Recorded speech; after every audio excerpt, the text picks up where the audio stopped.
Right. So I want to tell you in general about the notion of computer architecture that was developed shortly after the Second World War, which we still use today.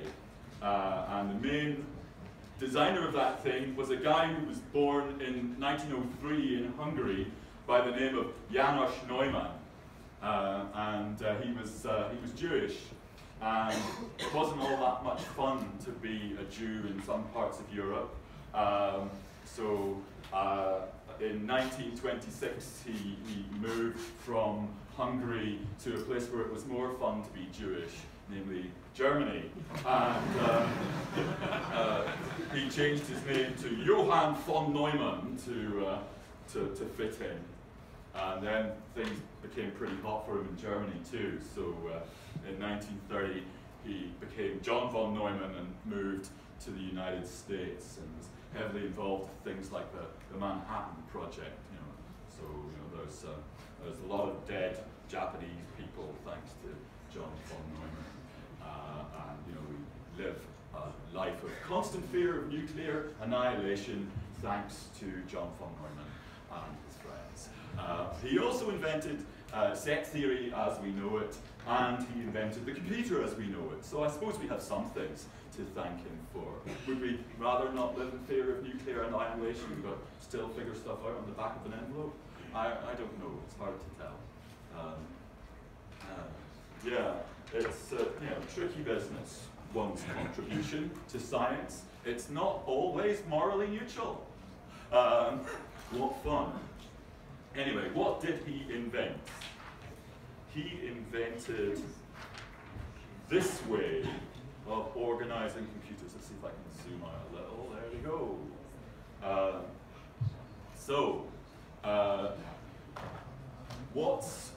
What's inside our computer? There are three main things. There's a central processing unit, or CPU, and that's where all the hard work happens. There's a main memory in which the data and the programs that the computer is using get stored while they're being worked on.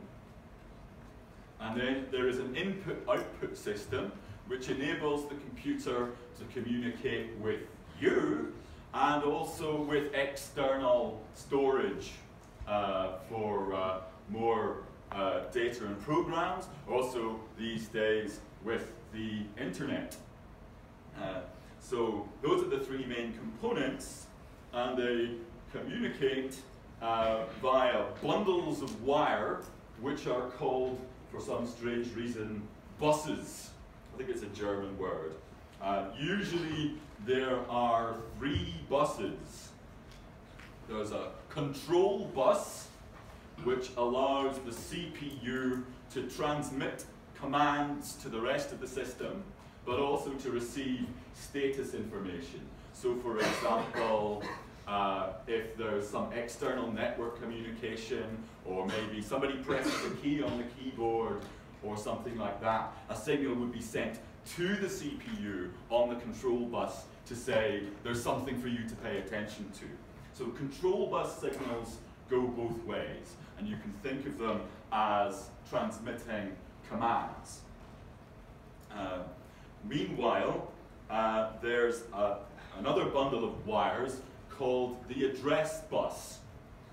So for example, if the control bus says write to memory, the address bus will send the signal saying where in memory to write. So memory is divided into a bunch of different locations, each of which stores some data. And when you want to read from memory or write to memory, you need to send the address of the location you want to read or write, and that happens on the address bus. The address bus is just one way. Signals come out from the CPU, but no signals are received by the CPU on the address bus. And then the other thing, the last bundle of wires, is called the data bus.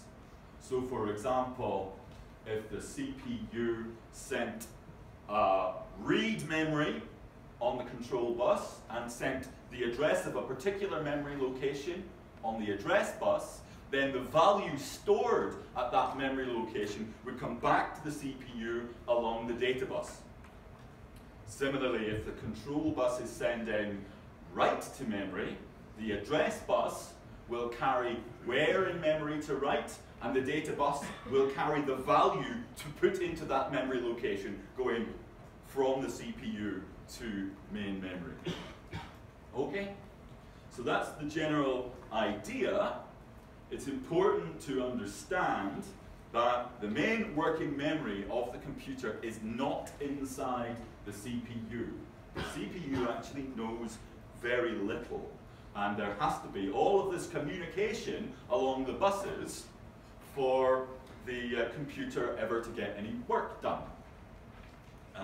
And in fact, the speed at which you can communicate the information that has to go between the CPU and the other two components on the buses is a major source of slowdown in computer systems. And this is called the von Neumann bottleneck. He's such a famous man, he had a big problem named after him.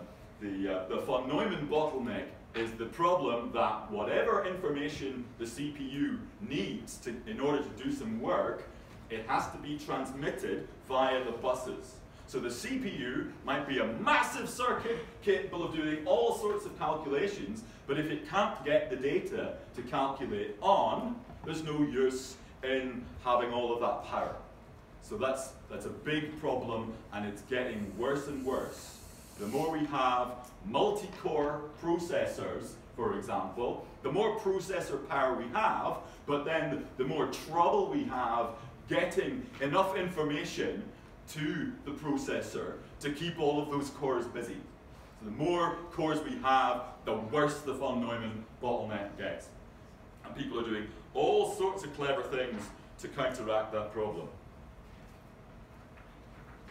Let's focus on what's inside the CPU. There will be, inside the CPU, there's a control unit which runs the show, basically decides what ought to happen. There's an arithmetic logic unit which contains lots of circuitry for doing calculations. The circuitry we were building last week is all in the ALU of the computer. And there are small amounts of memory. There are things called registers, which store crucial information. So a very important register is the instruction pointer. That tells you where in memory the next instruction for the machine to execute gets stored. There will be usually a register called the accumulator, which is where the result of the current calculation. This is working memory for doing calculations. There will be various other pieces of information that the system needs to keep around for status purposes. And there's sometimes a thing called a stack pointer, which plays an important role in making programs in high-level languages work. So the tiny machine doesn't have a stack pointer, so I'm not going to dwell on that for now. But next term, you'll learn about the MIPS processor, which certainly does have a stack pointer, and you'll see a lot more interesting structure then. A lot of CPUs these days also have a lump of memory inside them called a cache.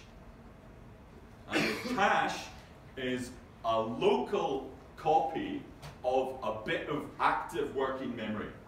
So that this is one attempt to get around the von Neumann bottleneck, is to have a local copy of a bit of memory that you're interested in. That's called the cache. However, that solves one problem, but it creates another, because you have to make sure that the cache is eventually consistent with what's actually in memory. People have to get real clever to get that stuff working. Okay, so that's enough kind of dry anatomical details of computers. Let's actually learn to be one. Our purpose this week is to learn to be the tiny machine. So you don't get to program it, it gets to, we get to be programmed. And we have to figure out what it's like to run a program if you're a computer.